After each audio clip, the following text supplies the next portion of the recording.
All right, so we are live. We're going to have Jeweliet on in just a little bit.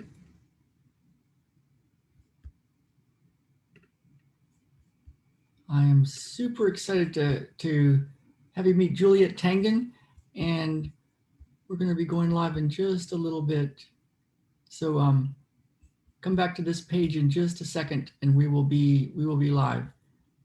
Okay.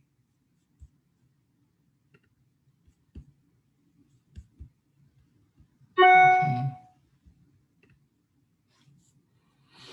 Hmm.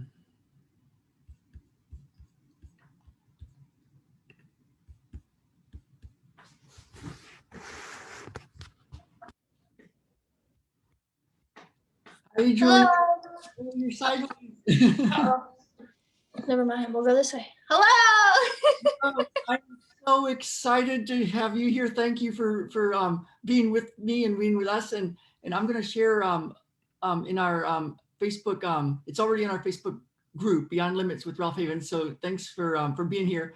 And I'm not like the most tech person, so let me just do this real quick, and then I'll be right back. I am so psyched to have you here. So yeah, I'm really excited as well. Thanks for having me. Oh, great. Awesome. Yeah. Let me just do this real quick. Let's see. It should be right here. And where am I?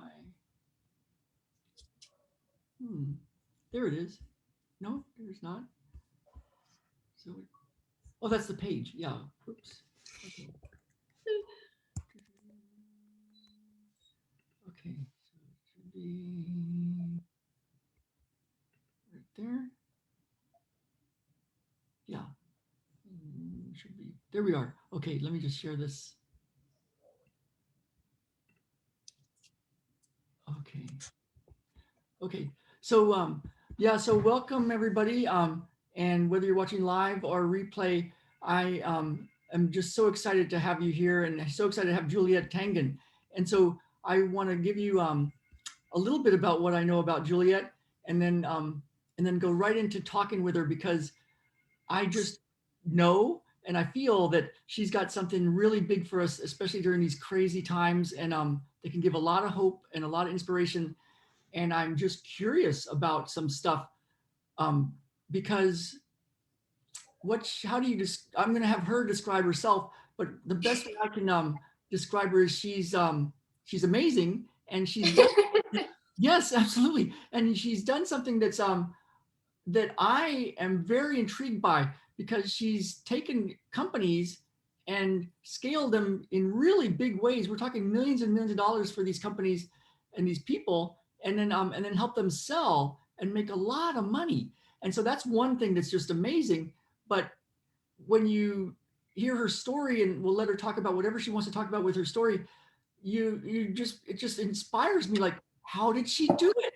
And then when I started to interact with Jeweliet, she was already pivoting to do something really even bigger in the world to help kids. And so and one of my big things is helping kids, especially with medical freedom, and just a lot of the stuff that's been harming kids, to turn that around. And so I'm, I want to thank you for being on, and I'm honored, and I just want to let you introduce yourself, and let people know a little bit about you, and then I've got a lot of questions to ask you. Good. Yeah, well, thank you for that intro. I think that pretty much really summarizes my career. Like you said, I was helping people grow and scale in big ways, usually through like marketing services, etc. And then a little bit different than what like most agencies would do is my specialty was actually acquisitions. So that's like helping people sell their companies. Most agencies just kind of like help you grow and grow for whatever. Whereas I wanted to help companies grow and then sell. That could be because they were retiring, or they wanted to move on to a new chapter of their life, or wanted to take their company public, etc. So that's what I was doing for a long time. I also had a few coaching courses open, so I've mentored a lot of people through the process of like growing a business. Fairly common. There's a lot of people that was doing what I was doing. But yeah, I think that when we met, Ralph, was right around the time that I was starting to launch We Rescue Kids.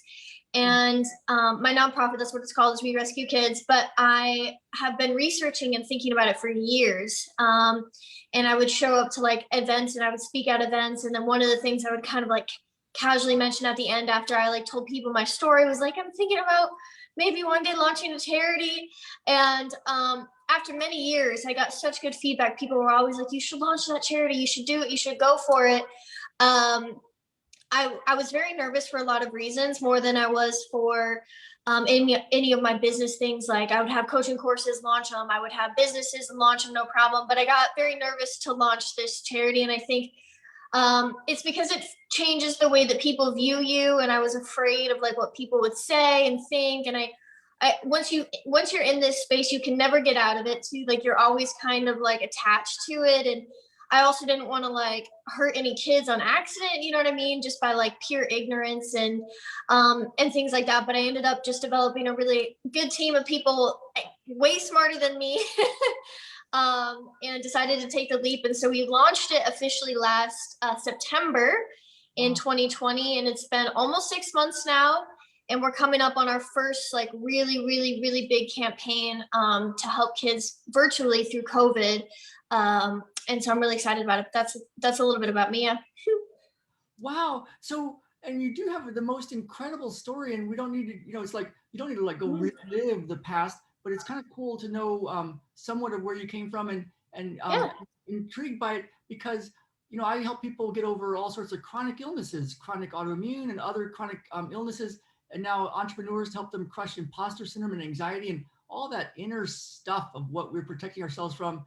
And what I found is there's people that have stories that are somewhat similar to yours, some that aren't nearly as crazy, devastating for kids, but still stories that are like really sad and heartbreaking. And when I see a lot of those people, they haven't had a good life. They haven't had success in business. A lot of them are on disability. A lot of them have chronic illnesses and really bad relationships, and they really, really are stuck. And we can help them get healthy and start to go towards goals. And I've seen people have success, but you had a past that I've never seen before, to tell you the truth, of somebody that had the kind of success you've had in business, and then to bring that to help the kids. How did you do what you did? That's a good question. I think for context, if you want, I'll share a little bit about my story just so that people watching kind of understand. But when I was born, and some of this stuff is things I heard from my biological sister many, many years later, but my parents were drug addicts, my biological parents. And so by the time I was born, my mom was just like totally cracked out on heroin. I was actually had drugs in my system when I was a baby and things like that. So I was kind of like detoxing from that. But for whatever reason, she just felt that she couldn't take care of me. Obviously, when you're on drugs, you tend to really love drugs. And so she ended up leaving me at this home. And in this home was a foster care. And I put that in quotations because it's not what many people would think of foster care as. But basically, this was in a very rural area of Idaho, right on the Washington-Idaho border, right around a very small town. I don't know if anybody knows, it's called Rathdrum. And so it's very small town. And I say that for reference because in small towns, if any of you guys grew up in one, like everybody knows the sheriff, everybody knows everybody, like there's a very small town feel. So everybody's in your business, everybody knows things, which makes it very easy to exploit systems.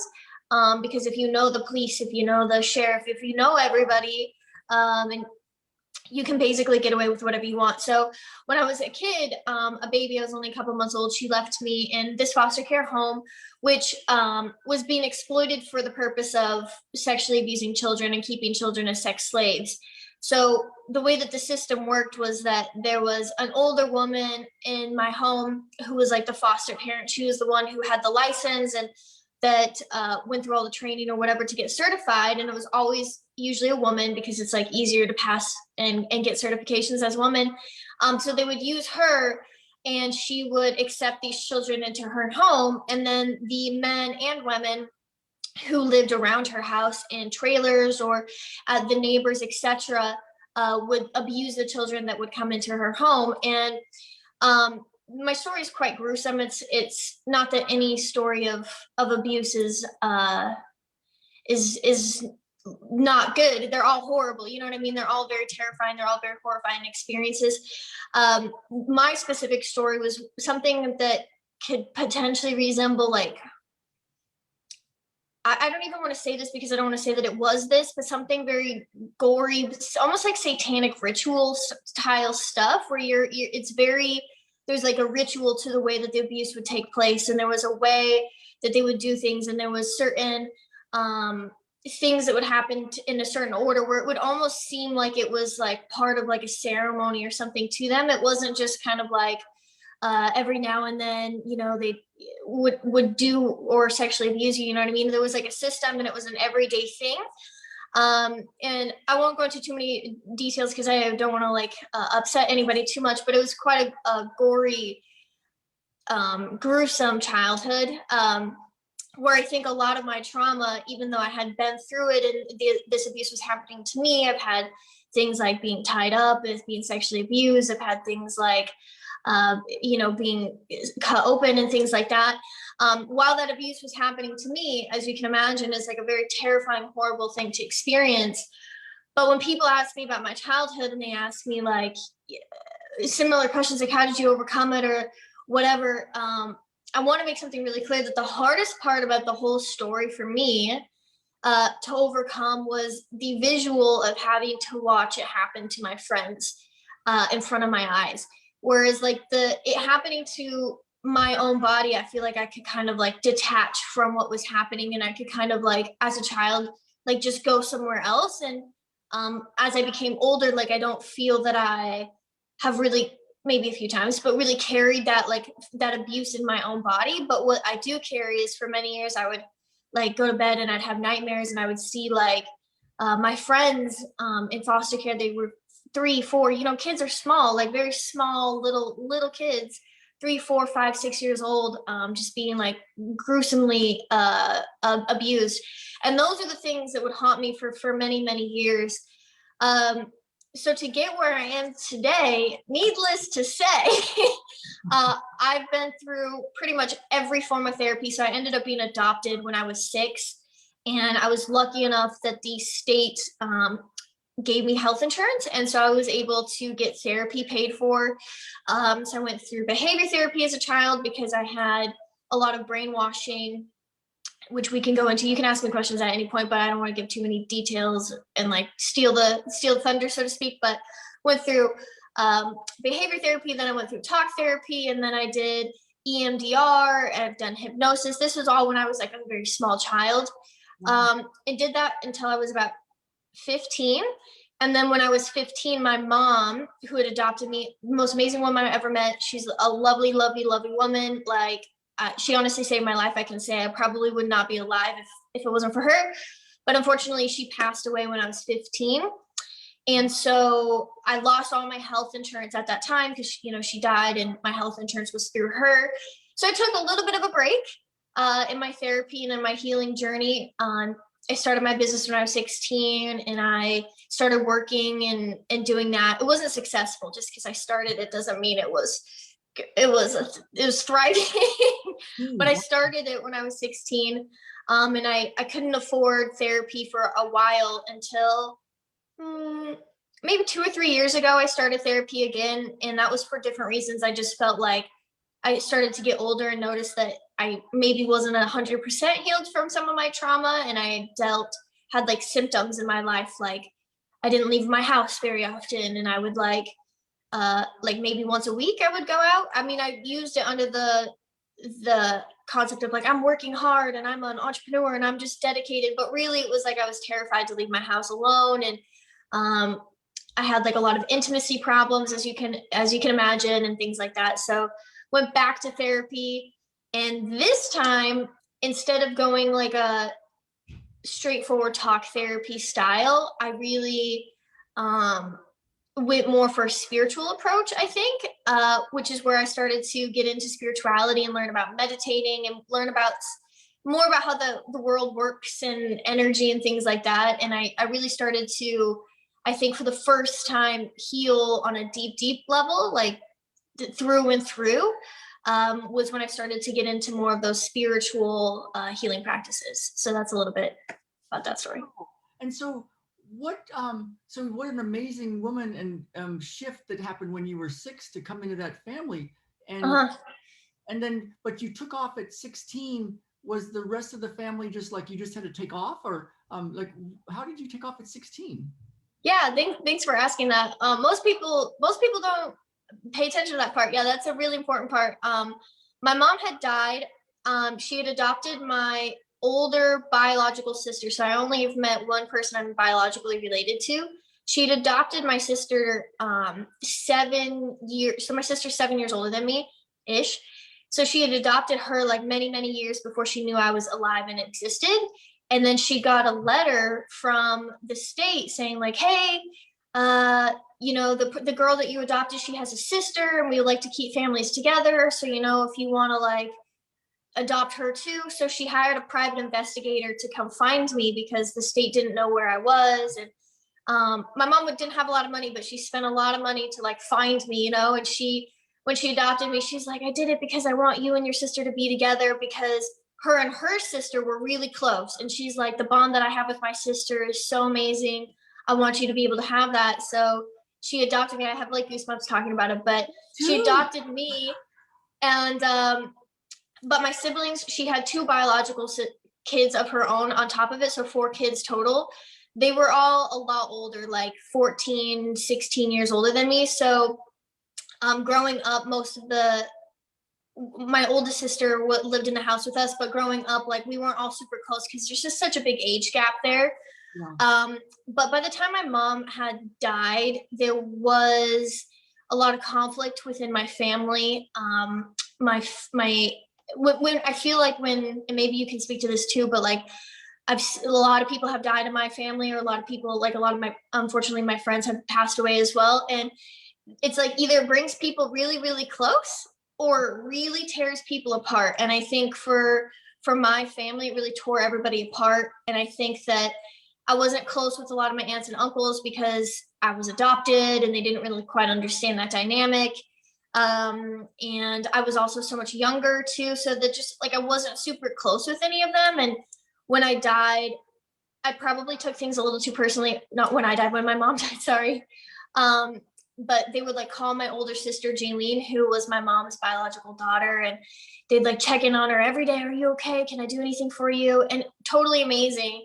But nobody ever called me a single time to make sure that I was like, okay, or cool. And I was still 15, right? So I was like a baby, like I needed help. And I just kind of took that as a sign. Like I could either sit around and feel sorry for myself and like try to force myself into the life of people that clearly don't want me here. Or I could go and try to make the best out of it. And I was like, my mom passed away, which is a really shitty thing, but something really awesome can come of it, which is that I do have freedom now and I can kind of emancipate and do what I always knew I was capable of doing. And I was like, I could go and feel sorry for myself over here and be a normal kid, or I can go and try to make the best out of it. And I decided that I wanted to try to make the best out of it. And for me, that was just removing myself from those toxic family members that I had and just going for it. Not to say that I did it alone. I had a lot of support. But yeah. So you made a conscious decision. Like a lot of people could just stay stuck there and have all sorts of excuses of why and keep trying to make it work with the wrong people. But you kind of sparked and said you were going to make a decision to change the people you were around at 15, at 16. That's interesting. That I wonder if that's like was innately in you to like have that, or because some people keep sticking with the same bad people, it's like even when they're adults. So it's weird. That is a weird part of my story because I actually lived with my aunt for like 6 months. But like before I decided to go out on my own, I gave it a shot. Like I didn't just like my mom died and I didn't just disappear. Like I lived with my aunt. That didn't work out for a lot of reasons. So then my friend's family offered me a place to live. And I was like, okay, great. I'll go live with my friends and their family. That also didn't work out. These were fine people. They wanted something that I couldn't give them, which was like I couldn't be their kid. I was very, very, very mature. Like I was paying taxes. Like my mom was very sick growing up, so I took care of her a lot, and she was very depressed, and so I was a very mature kid. And it didn't work out. So like I had to leave my aunt, and I woke up one day, I was like, I can't live here anymore because like she took the door off my bedroom, she watched me shower, Oh, she didn't let me do anything, and she put it onto the phrase of like, you're a bad kid because like I had stolen a few of my mom's beers, you know, when I was like a kid, and she was like, you're a horrible person, and because they're super religious, right? So they're like used it as an excuse to, you know, treat me a certain way. And I was like, you know what? I can't do this anymore. Like I'm gonna go crazy. And I think for me, the reason why is because I literally got to a place where I started to doubt myself. Like oh, my aunt was telling me stuff about who I was, and she'd be like, you're shitty, and you're a liar, and you're this way, and you're that way. And after like 6 months of it, I was like, maybe I am. I am a piece of shit. You know what I mean? Like I really started to like feel it. And then I was like, what the fuck? Get out of here. Like, you know what I mean? So I left, and then I went to move in with my friends, and that kind of same thing happened where they were like, eh, not quite as mean. Like they didn't tell me I was a piece of shit, but it was more those subtle things. Like you gotta, you know, you've had a lot of trauma, and so you need this, and you have all these problems. And yeah. like, instead of like Oh, helping me get to a further stage in life, like as yeah. in like start a business or go to college, they wanted me to be like a normal 16-year-old, and I'm like, I can't be that. Like I was a sex slave for 6 years, and my mom just died. Like I'm never going to be a normal kid, but they wanted me to be one. And I could just see that living with them any longer, like until I turned 18, it was going to limit my ability to go after what I wanted. Like if I lived with them until I was 18, I was going to be stunted. I wasn't going to start a business. I wasn't going to go after my dreams because they were going to brainwash me into their way of thinking, which is like go to college and go to church and live their way. And I don't have a problem with these people. They're lovely people, but I disagree with the way that they what they wanted for my life. You know what I mean? Like they wanted me to be a very normal, average person. And that would be fine, you know. But I was like, bro, I want to be rich, and I want to help kids. And they were always like, you're too young, you're too young. And I'm like, I'm not though. Like I can do it. And I just feel like after a certain amount of time of people telling me like literally that I couldn't do it or I shouldn't do it because I was too young, I think I was just kind of like maybe a little rebellious, and I was like, well, I guess we'll find out, won't we? And then I moved out, and I got my own apartment. I had another friend's mom who I'm still very close with. She signed my lease and helped me get, because you know when you're not 18 you can't like sign things. So she didn't even offer me to stay in her house. She was like, no, you don't need parents. She just put her name on a lease and was like, go live there alone and have fun. Good luck. I mean, she supported me. She didn't just like Yeah. abandon me, but she just was like, you can do it. I trust you. And I was like, that's exactly what I needed. Wow, you were definitely helped and guided, and then even given like some crazy, like the ant story of getting to see and then getting to make a decision, and just Mhm. literally shifting from one universe to another universe. It's like that wasn't your universe. Did you just curious, did you stay in the same little city town area, or did you did? I did. And then this is like to speak to the part of like how to know when to leave people. It's like reverse. When I was a kid, I was like, get out of here. I believe in myself. I had this confidence. And then I moved out on my own, and something happened. No idea what.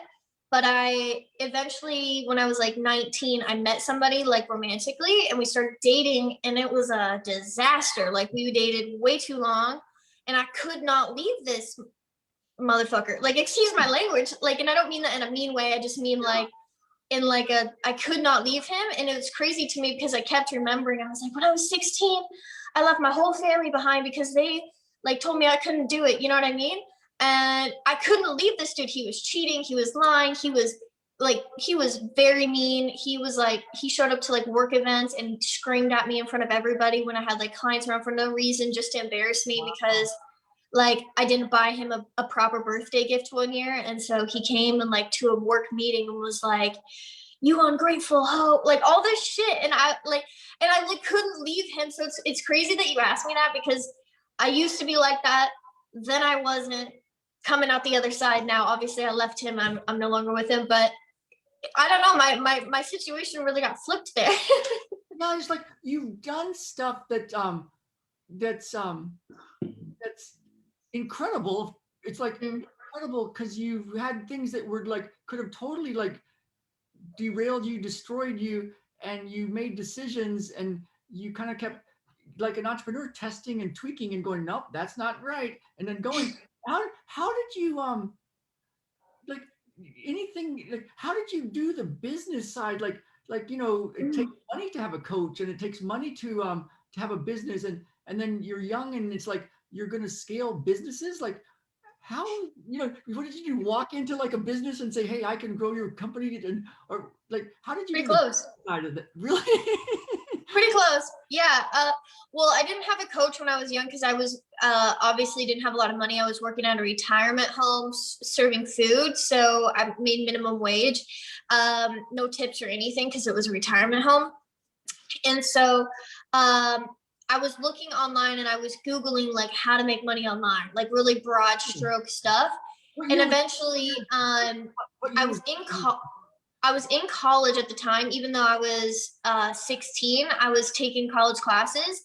And so I had won like a really cool award for like this essay that I wrote about my mom when she had died and stuff. And so when I was online researching how to make money, I saw this post and they're like, you can make money by being a writer. And I was like, great, I'm good at writing. And let's just say that it took months. Like nobody would even hire me off of Upwork for like $10. You know what I mean? But I kept trying. I think it was just because I was like, I understood that it wasn't something that worked right away. Like I understood from the get-go I was gonna have to try. And so I kept adjusting and adjusting. And the thing that kicked it off for me was my LinkedIn. So I happened to change like my LinkedIn bio, and a company actually reached out to me rather than me reaching out to them. And they needed somebody that spoke both French and English, and that basically my job was to translate stuff. It wasn't a glamorous marketing job, but it was enough to get my foot in the door. And it paid not that well, I would say, like maybe, and I could be off about these numbers, this a long time ago, but like $600 a month, I think, something. But again, that's still a lot of money for someone like me. At the time, I was very young, and I lived in a place where like rent was $300 a month. You know what I mean? So that was pretty good. Um, but I use that as an in, and I think the difference between what I did and what most other people do is most other people take a course and then they recycle what they learned and turn it into their own course without ever kind of like making it their own. And for me, I got a job as a freelance writer, but then I got promoted to like manager, editor, etc. But most people would get an ego about themselves and they'd be like, well, I'm an editor now, you know? But for me, even though as an editor, my job was like increasing my income, I was still like interning for the VP of marketing because this was a company that did like $30 million a year in sales. Um, so I would be like, hey, can I please sit in on your meetings? I'll get you coffee. Like, I'll do whatever you want. So I went over to France and did a lot of interning, like grunt work. Even though I had a job and I was a manager of people and I was like important or whatever, I wasn't. But like, you know, to most people, they would, especially at my age, they'd be like, I'm important. They get an ego. But I wanted to do that. And that's how I learned acquisitions. And that's how I slowly started to get into it, is because I would sit in on board meetings with like these really big, important people, VPs of marketing, CEOs of $30 million companies. And I would just listen to what they were saying and I would listen to their problems and I would start to ask questions. And I did have mentors. I didn't have to pay them. I was very lucky when I was younger because people just met me and I think they liked my story. They liked me and they were like, oh, let me help you, like, let me teach you. And so I had somebody that mentored me through a few acquisitions. He was like, I do acquisitions. And I was like, okay, what's that?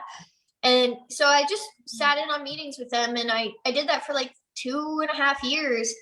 All I did was like editing videos, didn't make a lot of money. I made okay money, maybe like low six figures, but I was willing to do the grunt work where most other people weren't. And then I would take that and apply it. And then I learned how to do acquisitions. And then I found kind of my angle and how I could make it even more profitable, and eventually launched a coaching course too, which I did because I wanted more money, obviously, but I wanted to gain influence because I knew I was going to launch a charity eventually. And you need two things for a charity, let me tell you: money, a lot of money, and you need a lot of influence. And so I use my coaching course as kind of a way to build my brand, because in acquisitions, you don't really get, you're not famous, no one knows you, you know what I mean? You're not recognizable.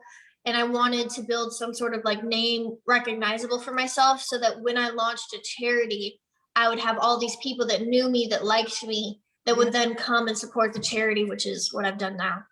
Wow. So yeah, so you got your group of big time companies and big time people in those companies that know you, and even though you wouldn't have been known by other people, but you have some big people that that know you. So when you launched your charity, you would have that as a thing, and then you shifted and became a celebrity and influencer, and people were like, oh, Jeweliet, and and so and you did something that I can see what you did now. It's like, oh, you changed your environment again and hung out with these people that knew how to do this amazing thing, acquisitions, and you hung out with them and helped them, and then they were like, oh, she's cool, let's have her hang around some more and let's teach her some stuff. And you learned really this skill that you don't just go get in an online course, acquisitions, and Mm-mm. you did. Wow. You learned from the best. You somehow learned all the stuff that all these entrepreneurs are trying to learn, like how to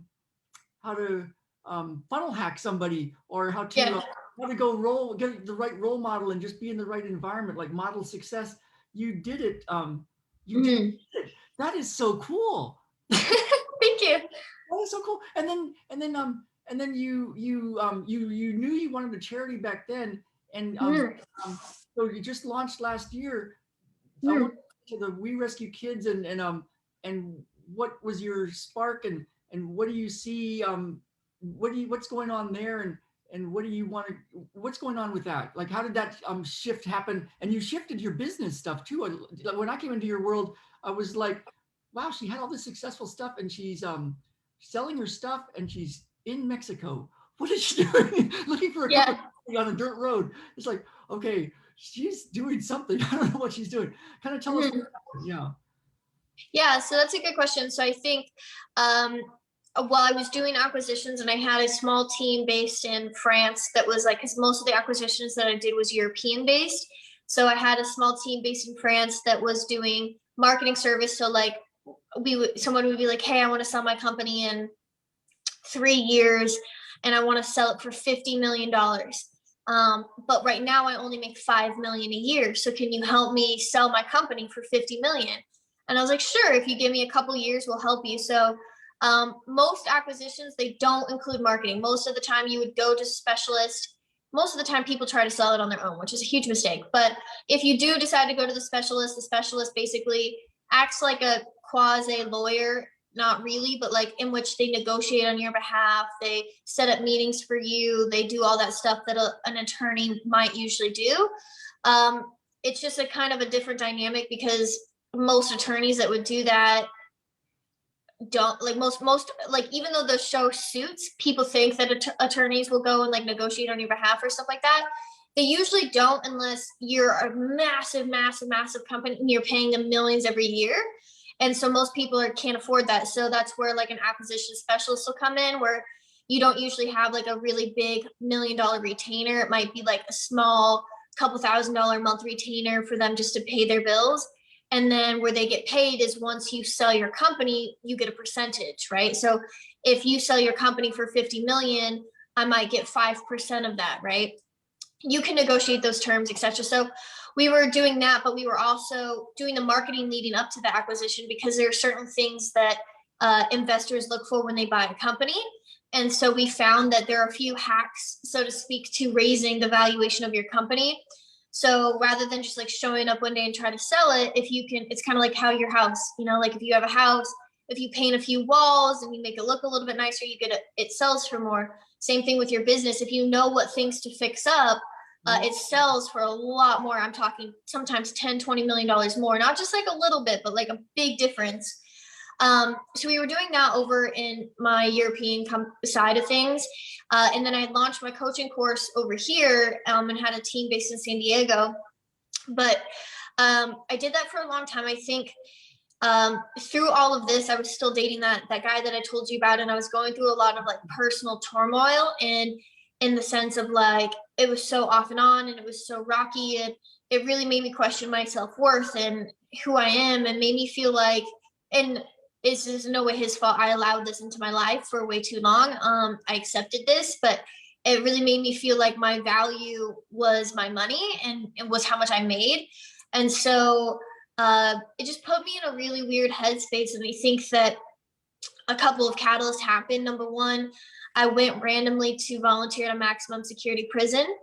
Wow. And I went to the special ed yard, which is like where the rapists and the murderers go, because or like child molesters go, because you can't put them in general population, or other criminals will be like, you'll get murdered basically. So I signed up to go to the special ed class because I wanted to really confront my worst fear. I was like ready to take massive action. Wow. To kind of like get to this next stage of my personal healing. And I was like, I was ready. So I went and I did it, and I met some child molesters, some rapists, a lot of people. But what came out of that experience was that I was not afraid at all. At all. And I would tell you if I wasn't nervous. I wasn't mad. I wasn't angry. Like I walked in expecting to feel fear right away. And then I expected to be really angry. And then I expected, like, because I knew you get to talk with them one-on-one, I expected to tell one of them off. You know what I mean? I was expected to be like, this is fucking what you did was wrong, But anyways, we went in there and I just cried pretty much the whole time, because I felt so much compassion for these people, and I felt so much love. And the way that they taught this class, and because obviously there was like people that were moderating the room, and we did activities together, but like we did activities where you would step to the line. I don't know if you've ever done that, but there's a line in the middle of the floor, and the prisoners are on one side, and then the volunteers are on another side, and they'll say, step to the line if you whatever, you know what I mean, if you've ever been abused. And so some of the volunteers will step forward, some of the prisoners will step forward, but after a while you see how many of them had been abused, how many of them, one of them had been arrested for the first time when they were 4 years old. It was an African American person at 4 years old. How do you get arrested at 4 years old? And he'd been in prison his entire life. And so you start to see some of these things where you're like, that's incredibly unfair. And you start to confront things, and you're like, maybe these horrible people, these child molesters, these rapists, like maybe, yes, what they did was wrong, but like maybe there's space for compassion, because you understand that this also happened to them, that this cycle of abuse was what turned them into predators. And that if somebody could have stopped and gave them love along the way, or stopped and gave them understanding, or help or therapy or anything, if they would have gotten help, they maybe wouldn't have turned down the life that they did.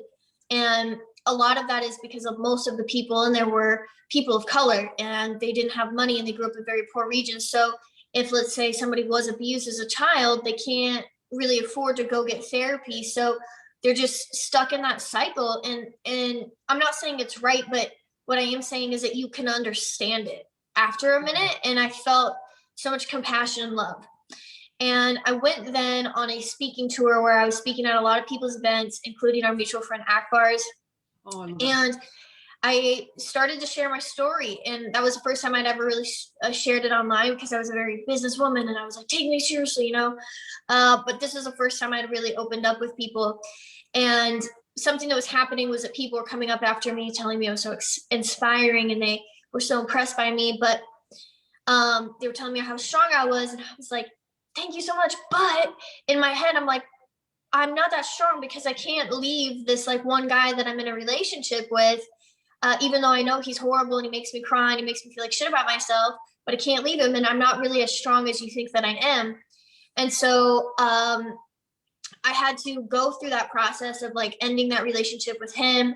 And I think once that was over, I really realized the things I didn't want in my life anymore. And part of that was the coaching space. So I realized that there's a lot of the things about the coaching space that I didn't like. I didn't like the group coaching method. I don't think it's the best method to help people. There's a lot of things I don't like about it. I don't like the lying and the omitting. I don't like the marketing. I don't like the things that people do to try to be successful in it. And I realized that I was becoming a version of myself I didn't want to be, just for the sake of making money and just for the sake of, looking apart and being cool and influency. So in 2020, I started to get some health issues. And I took that as a sign that I just really needed to step back from my work. And I really needed to like take some time for myself and figure out like, what do I really want out of life, like more than money? Because up until that point, the only thing I had really pursued, sorry about the light, I'm in front of a window and it's cloudy, but um, up until that point, all I've really pursued was money. And because I thought money was going to bring me happiness. And I think in some ways it definitely did. Like it provided me with resources and etc. But I took 2020 off and I slowly started accepting less and less clients. Like last fall of 2020, right around the time I started my charity, I was like, okay, I'm only going to work with one client and that's it. Which for me, I usually have like 5 to 10, each paying anywhere from $10,000 to $50,000 month retainers plus commissions, plus I had a coaching course. So like for me to go from like a lot of money to like one client that was going to pay me like $15,000, $20,000 a month was like a big deal. But I was wanting to do that so that I could have time back and I could have freedom back, which was why I became an entrepreneur. But that one blew up in my face really fast. It just didn't work out with that client. We were just two very different people, but I took that as a sign again. I could have thrown a fit and I could have been like, oh, fuck my life, I need another client. But I was like, you know what? I think I'm not meant to be doing acquisitions. I'm not meant to be doing this stuff anymore because I keep trying to make it work and it's not. It's so hard. And one thing I've learned about life is that when something is super hard and you're trying to make it work, it's not for you, like things should be easy. They should flow. If they're meant to be, like they should be somewhat easy. So I really took time off in 2020 so that I could heal my body and I could get happy again and feel like a woman, for me, that was a really strong one. And the catalyst for starting my charity was I've wanted to start it for a long time and I've been talking about it and teasing it out, but I felt like I didn't have like the bandwidth to do it myself. And I also felt like when it's just sort of like one person starting a charity, it's too much work. And I feel like that's a lot of these charities end up dying over a couple of years because it's just one person trying to like rally a bunch of troops. But I ended up connecting with my co-founder, Perry, who's a really good friend of mine for years, who was obviously a man, but he was sexually abused by his grandfather for years. And so he was like, I want to be a part of your charity. I want to fix this, because he's in the UK. He's like, I want to fix this in the UK. I wanted to do it in the US. And then we brought another, one of my really good friends, his name is Sam. And I felt like at that point, we really had a strong team to be able to like make this happen. Because we all had different skill sets. And so that's kind of like what led to opening the charity. And that's been my primary focus. And now I'm kind of making the charity is super important and it is running. Obviously it doesn't pay my bills. No one takes salaries. No one takes anything from it. So now I'm making another career shift that I think will make me a lot happier, but that's kind of what happened in 2020. Everybody asked me a lot, like, you didn't sell anything and you disappeared. And then you were like, just people are so confused. So that's what happened. Wow, that's cool. That's awesome. That's interestingly cool how another thing was starting to like show up. Even you're getting a bit sick and stuff, and you kind of like, this isn't working, another version of this isn't working, what do you really want? And then you literally moved again. And then you got another business that you're doing, huh? I mean, if you wanted to share that, that'd be kind of cool. Yeah, well, it's not really a business yet, but what I am working on now is, well, a couple of things. I do mentoring, which I find much more fulfilling than like group coaching programs of like shoving 100 people through your program. So I do private mentoring with people, which I have found fulfilling. But what else I'm working on is a TV show, which I'm really excited about. And I don't want to give away too many details about it because it's still kind of in the works. Yeah. Okay. Awesome. Yeah. Feel free to share as much as you want about that. But that is cool. Really, really amazing. And going to the prison and confronting that, and then seeing, I love that step to the line thing. What a wonderful thing. Wow. And so the We Rescue Kids, what I've noticed in the entrepreneurs that we hang out with, a lot of them talk about Operation Underground Railroad, and that's Mhm. one to shift that. And then we're part of the medical freedom so that kids aren't abused by the medical system and that whole Mhm. thing that's going on right now. And then you've got the We Rescue Kids.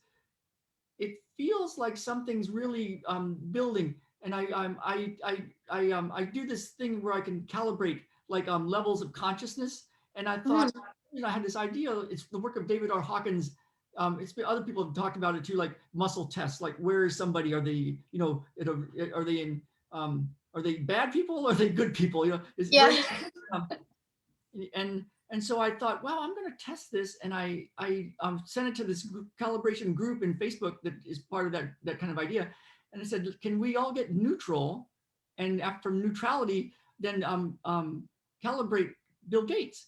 And I thought, because some people think he's like this amazing philanthropist, and some of us think like, oh my God, he's killing children in Africa with his programs, and so it's like, is he evil? Is he? And I always never had a charge when I saw him talk, even though some of the stuff he says, it's like incredible. So I calibrated, and I got a pretty good. I got like a 496 out of 1,000, and 500 is love. So it's like I thought that's just weird. So I had these people calibrate that are used to calibrating, and they were getting in the 400s. And I thought, whoa, what is going on? So I read in his book Power versus Force. I thought I'm going to read again what 400 is, 400 to 499 or whatever, and it's reason. And it's Mhm. so if you read it, it's like, wow, it's like a computer guy that's getting lots of data and getting the wrong implications from this data. They're not seeing the forest for the trees, but they're using a lot of data points to just, they're basically letting their Apple computer run their Uh-huh. life instead of like, what do I want? And let me use the computer. So I Mhm. thought, well, there's a lot of wiggle room there, because maybe we could get some compassion for him and the people that seem to be doing evil. And maybe there's just a little click over like that line, Mhm. and get some compassion. And maybe we all do want an end result that's good, or at least most people, and we just don't know the right means. And so there's all these entrepreneurs. I think entrepreneurs are going to be part of the big thing, because we're all good at testing and tweaking and finding the Mhm. people and who knows how to do what I want to have done. So I'm Mhm. excited about your We Rescue Kids. Can you tell us like how people can join your movement, and how and and your version of helping the kids overcome this? Because man, if you could teach kids to do what you've done, so Yeah. give us a little bit about the We Rescue Kids thing, and how people can hook up with that and be part of that world. Yeah. So We Rescue Kids is a nonprofit organization which is providing mental health support and safe homes for children that have been rescued from sexual abuse. And so originally when we were starting, is still very much so our plan, we're going to be opening up safe homes across everywhere in America and hopefully across the globe, where children that have been sexually abused, whether it be from their parents, pastor, youth group, or maybe that child is in foster care like I was and was abused, we want to place them in our safe homes. Now, obviously, the safe home is going to provide protection from these kids.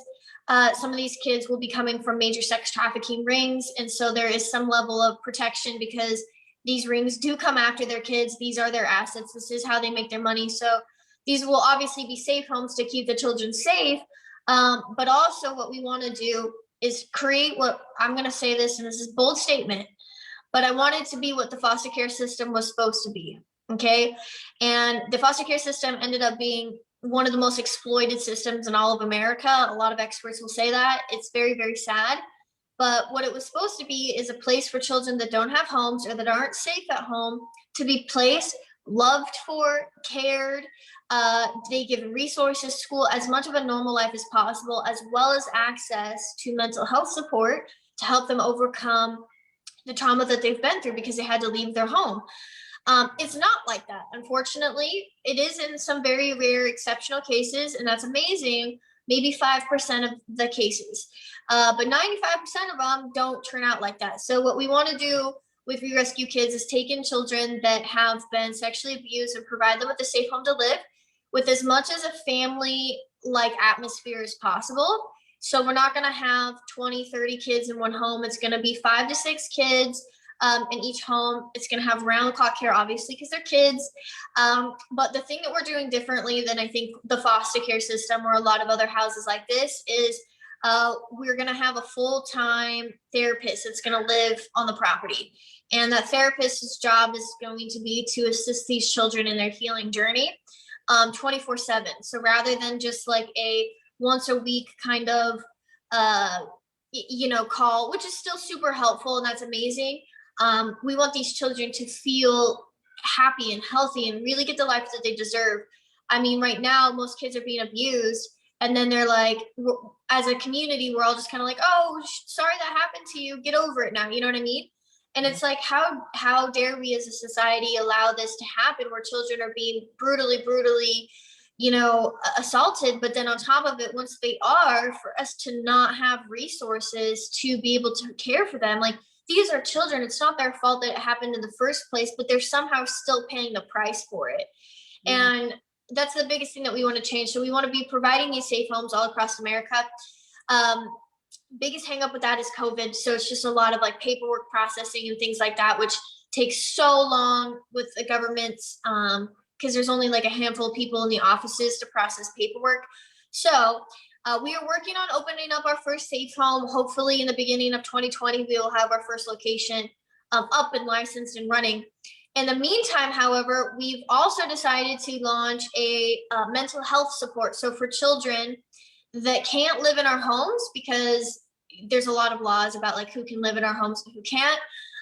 Like, let's say that you have great parents, but you were abused by a stranger. You can still live with your parents and you still need mental health support. You don't need to be removed from your parents' home. In fact, we prefer to keep them with your parents.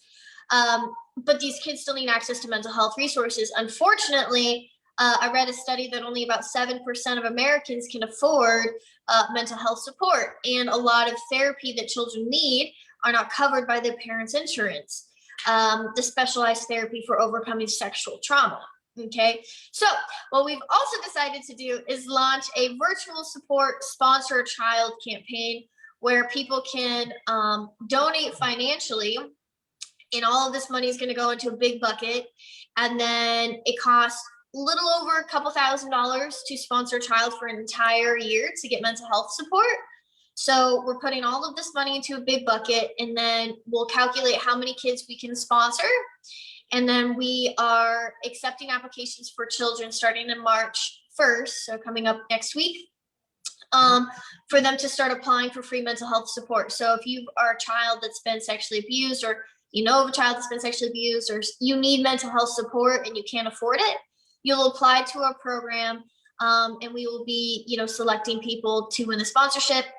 And then at full scale, we'll kind of have a system like UNICEF. If you've ever seen UNICEF, where you go to their website and you can basically scroll. It's sad, but also amazing at the same time, how you can scroll and you can pick the child that you want to sponsor, like let's say in Uganda.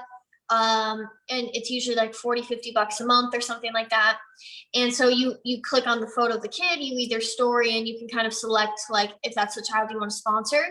At full scale, that's kind of the direction that we're looking to go. Whereas anybody that wants to get involved and make a difference in a child's life, you can go on to our website, not yet, but you'll be able to go on to our website, read the story of the child, select that you want to sponsor that child, and then you'll be able to, you and that child's parents, legal guardian, will be able to determine like, how involved you want to be, et cetera, et cetera. But primarily, your money will be used to pay for that child to go get mental health support, for the child to get therapy. So those are the two programs that we're working on now, is opening up our safe homes, and then also providing virtual mental health support for kids, because COVID too. So it's not location based. These kids don't have to go in to see a specific therapist or anything like that. It's all done virtually. So those are the two things that we're working on right now. One thing I do want to say, though, is our long-term vision is very ambitious. And what we want to do is we want to change legislation across the globe. My ideal, since I was like 15, I had like a vision of this, which is quite ambitious. And God knows, like there's been a million experts that are like foster care experts for 50 years tell me I'll never accomplish this. But I don't care if I have to do this until I'm 103 years old. Like it'll get done eventually. I want to create a global initiative, sort of like a peace treaty, but not, in which every country signs an agreement on how they will handle children that are in the foster care system, so that the system has proper funding. It cannot be exploited. It has certain safety faults and things like that. Like the system is so broken, and basically what I want to do is use WRK to create a system that works, is not exploited, cannot be corrupted, is properly funded, and actually getting results for kids. And I want to use WRK as the method to be like, we have 1,000 safe homes in America and it's working, it's making a difference in these kids' lives. This is how the government should handle all kids that don't have parents, all kids in the child welfare system. And I want to take that and I want to apply it to every country in the world. It's quite ambitious, but that's the direction. Is long term we want to change legislation so that these kids can't get abused. So, you know, because a lot of kids that are abused in the child welfare system. So it's a system that was designed to protect kids is actually the system that's hurting them. Not to say that kids aren't being abused at home and, you know, kids that aren't in the welfare system by like their own parents or their teachers, etc. They are, but the big one is the foster care system. So I want to be able to fix that, and I want to create trauma informed processes for how to handle children that need help, that need this extra support for across the globe, because there's so many different forms of trauma, so many different things that people go through that aren't their fault. And I feel like, you know, it's hard enough for these children to have to go through it, and then for them never to be given resources to overcome that. Like if I never had therapy, like I wouldn't be leaving my house right now. I wouldn't be at all where I'm at today. And to think that none of that would be my fault, it is sad that we don't have a society in which we can provide for these children. We have a society in which these children are abused and then we toss them to the side. And I want to change the laws, and I want to do laws too. Like, you know, if you do get like the Brock Turner case, I don't know if you guys know about that, but oh man. Okay, I'll just share it really quick. But Brock Turner is a Stanford swimmer, and I think he was 19, 20. And he's a white dude, and he was walking home one day, and he brutally raped a woman behind a dumpster who was unconscious. She was so drunk that she was literally unconscious, and he raped her. And two men, saw him doing this, ran across campus, scared him off, and like to protect the woman, you know what I mean? They were like, "Fuck you, like get away." And he ended up getting convicted of it, went to jail, sentenced for 6 months. That's it. And then only spent 3 months in jail. So he literally, like, she was so unconscious that she could have been dead. Like, he literally beat this woman to the point of like unconsciousness, and then brutally attacked her, and then got 6 months in jail. Like, that to me is the problem, you know? Yeah. So I'm not laughing at it. I'm just more to the point of like, I can't believe it, you know? And that's the long-term vision of We Rescue Kids, is to fix the laws surrounding this. But in the meantime, we're going to be providing support for these kids. So if anyone wants to get involved, there's a couple ways. We have a Facebook group, which is called #WeRescueKids. You guys can join that. And inside of there, we have a lot of volunteer opportunities for like marketing positions. We also will have volunteer opportunities to come physically to our safe homes, because we'll need people like construction workers and people to help us remodel and build the homes, etc. So we have a lot of opportunities like that coming up. Also, the opportunity to sponsor a child is live and up right now. So if you guys do feel compelled and you want to sponsor a child to get mental health support, you guys can do that in our Facebook group and go to our pages, etc. That's awesome. So the Facebook group, We Rescue Kids. And can I do a little thing for us to help us? Yeah. Cool. Yeah. So everybody, because, you know, I don't know if you guys think about this, but I would sure love to see Jeweliet, like multiple selves, multiple copies of Jeweliet overseeing this whole thing, because she can spot fraud, and she can spot when it's time to get the F out, and she can talk about into like what to do to keep this system that she's putting in place pure, and instead of like somebody else taking advantage of it. So everybody that wants to be involved, we could take a little pebble. Let's take a little pebble from your head and just let it drop into your heart, like your heart's a big pool of water or big empty big space, and just think the most wonderful, joyful thought you could possibly feel. And on 3, easiest thing you'll ever do. Let's just do this. 1, 2, 3.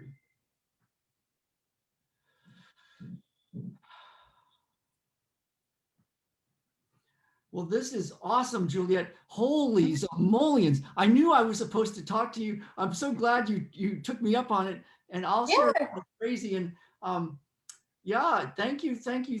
Yeah, We Rescue Thank Kids you. group, and I'm just so honored and happy to know you. And yeah, everybody, please reach out to Jeweliet and hashtag We Rescue Kids at the Facebook group. Yes.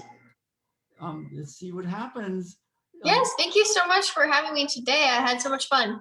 Oh, this was so amazing, Jeweliet. Thank you. Thank And, you. yeah, I'll go ahead and turn all of this off. Let's see.